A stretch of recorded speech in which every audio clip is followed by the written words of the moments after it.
यौन चलो। तो बेटा अपन बात कर रहे थे दाल बाटी। बेटा दाल बाटी यूं कोई नॉर्मल गुड नहीं, ये भी इंफीरियर गुड है।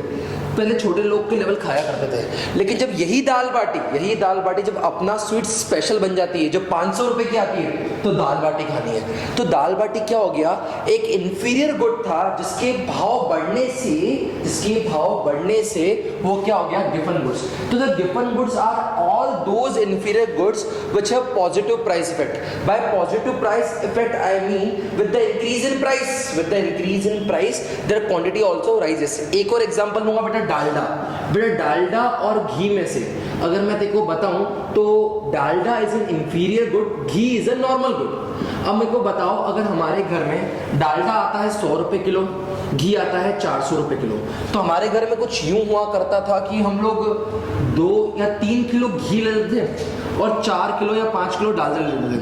तो सर इससे होता क्या था, अगर हम 3 किलो डालडा लेते हैं तो 400 इंटू 3 1200 और 100 इंटू 3 300, 1500 रुपए में हमारे घर में घी और डालडा दोनों आ जाया करते थे, क्योंकि हमारे घर में 6 किलो घी की जरूरत पड़ती थी। 6 किलो घी की जरूरत पड़ती थी, तो 400 इंटू 3 1200, 300 इंटू 3 300, इतने घी की जरूरत पड़ती थी। बट अगर मैं तेरे को बोलूँ डालडा 250 रुपए किलो हो जाए, डालडा के भाव ही बढ़ जाए, अब बता क्या हम डालडा की क्वांटिटी कम कर देंगे? डालडा महंगा नहीं, डबल महंगा हो गया है। लेकिन एक बात बताऊं बेटा, अभी भी हम डालडा की क्वांटिटी कम नहीं करेंगे, उल्टा हम पूरा 6 किलो डालडा ही लेंगे। क्यों? हमारे पैसे तो कितने 1500 ही हैं। तो डालडा के भाव बढ़ने से हमने डालडा को कम नहीं करा, उल्टा घी को कम कर लिया, क्योंकि 400 इंटू 6 2400 रुपए का घी हम अफोर्ड नहीं कर सकते। तो Dalda was an inferior good. Dalda was an inferior good. With the rise in price, its quantity also rises. तो ये क्या बन गया बेटा, गिवन गुड्स। तो आई होप यहाँ तक आपको समझ में आया होगा बेटा। एक छोटी सी बात और समझाना चाहूंगा, एक बहुत इंपॉर्टेंट क्वेश्चन है डिमांड का ही, why more and more goods are demanded at low price? Why more and more goods are demanded at low price? Why more and more goods are demanded at low price? क्यों लोग ज्यादा goods तभी खरीदते हैं जब उनके भाव कम हो जाते हैं? तो बेटा इसके आंसर में आपके 5 पॉइंट है, एग्जामिनर का फेवरेट क्वेश्चन है। पहला तो है बेटा law of diminishing marginal utility. So what do you mean by law of diminishing marginal utility? As we go on consuming more and more units of a commodity, the utility derived from each successive unit goes on diminishing. मतलब जैसे जैसे हम ज़्यादा चीज़ें consume करते जाते हैं, अगर मैं एक कॉर्नेटो की जगह 2 कॉर्नेटो की जगह 3 कॉर्नेटो की जगह 4 कॉर्नेटो कंज्यूम करते जाऊंगा, तो हर अगली कॉर्नेटो से मिलने वाला सेटिस्फेक्शन मुझे क्या मिलते जाएगा, कम। कि पहली कॉर्नेटो तो मेरी खुशी थी, मेरी इच्छा थी 50 का, फिर कितने का 40 का, फिर कितने का 30 का। तो जैसे जैसे हम चीज़ें ज़्यादा कंज्यूम करते जाते हैं, उनसे मिलने वाला सेटिस्फेक्शन या खुशी उतनी क्या होती है, कम। तो हम अगले वाले गुड्स के लिए पे करना भी क्या पसंद करेंगे, कम। बट ऑब्वियस सी बात है कि अगर मेरे को दूसरी कॉर्नेटो या दूसरे किलो आलू से या दूसरी शर्ट से सेटिस्फेक्शन कम मिल रहा है, तो मैं उसके लिए पे भी क्या करना पसंद करूंगा बेटा, कम। सेकंड होता है बेटा income effect. Sir income effect का मतलब क्या होता है बेटा? इनकम इफेक्ट के अंदर आता है real income. Sir real income का मतलब क्या? Real income refers to the income which is measured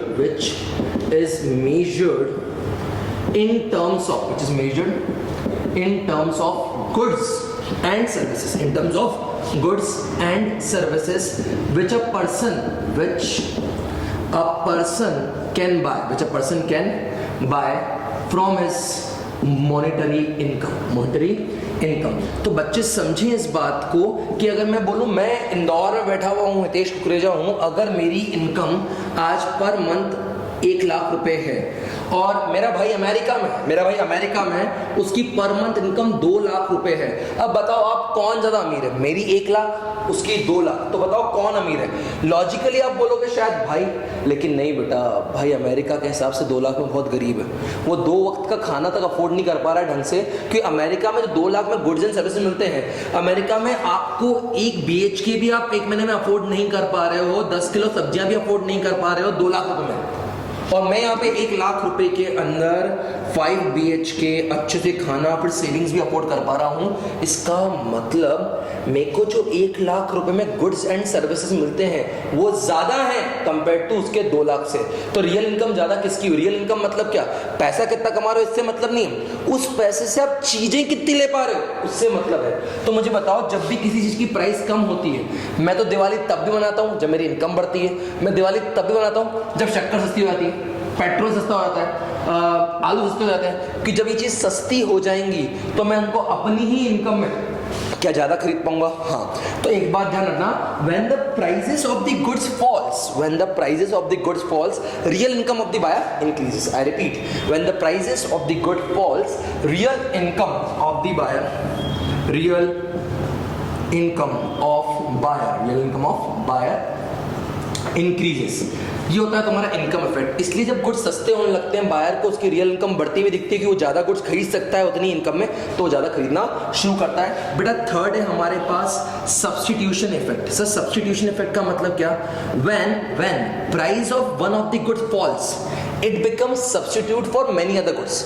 अगर चाय सस्ती हो जाएगी तो क्या कॉफी का सब्स्टिट्यूट बन जाएगी? हाँ, तो ऑटोमेटिकली कॉफी की डिमांड क्या हो जाएगी बेटा?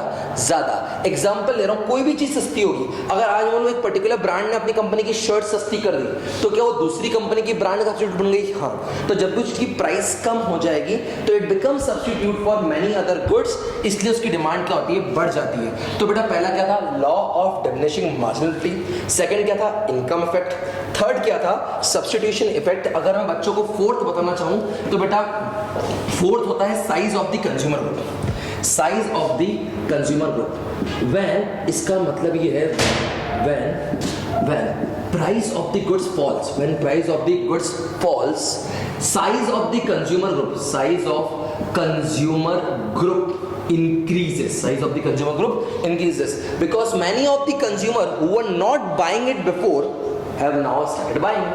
पहले कोई चीज महंगी आती थी, सब पहले मैं आपको बोलूं तो पहले जो कोई कार्स बहुत महंगी आती थी, 6-6, 7-7 लाख की कार आती थी, आजकल कार्स आना सस्ती हो गई हैं। आजकल 2 लाख के वेरिएंट में भी कार आ रही है, 1 लाख के वेरिएंट में भी कार आ रही है। अगर कार आ रही है तो इससे क्या हम उसको पहले बाय करते थे? नहीं। तो क्या अभी भी हम उसको बाय कर सकते हैं? हाँ। पहले मोबाइल बड़े महंगे आते थे तो हर कोई बाय नहीं कर पाता था, लेकिन क्या अब हम उसी में मोबाइल बाय कर सकते हैं? हाँ। बोलो कि डाउट तो नहीं आता।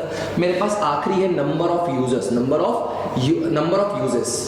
When price of the good falls, when price of the good falls, its uses increases, its uses increases। जब भी कोई चीज सस्ती हो जाती है तो उसको लोग अलग अलग जगह यूज करना शुरू कर देते हैं। अगर मैं तेरे को बोलूं मिल्क सस्ता हो गया, अगर मिल्क 5 रुपए या 10 रुपए लीटर सस्ता हो गया तो लोग उसके और यूजेस क्या करते जाएंगे? बढ़ाते जाएंगे। अगर मैं तेरे को बोलूं लाइट सस्ती हो गई तो क्या लोग लाइट के यूज बढ़ाते जाएंगे? हाँ। बेटा याद करो, बीच में गैस बहुत सस्ता हो गया था तो लोगों ने कार में भी गैस लगाना शुरू कर दिया था। क्यों?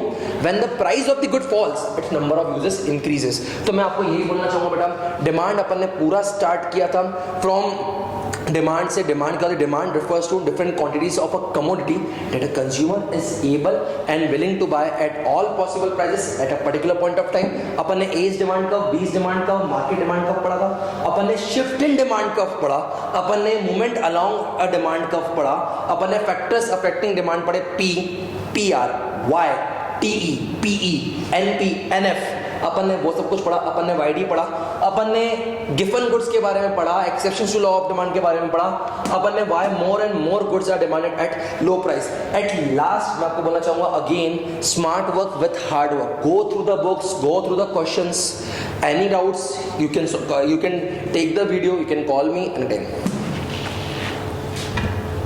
ये हो गया अपना।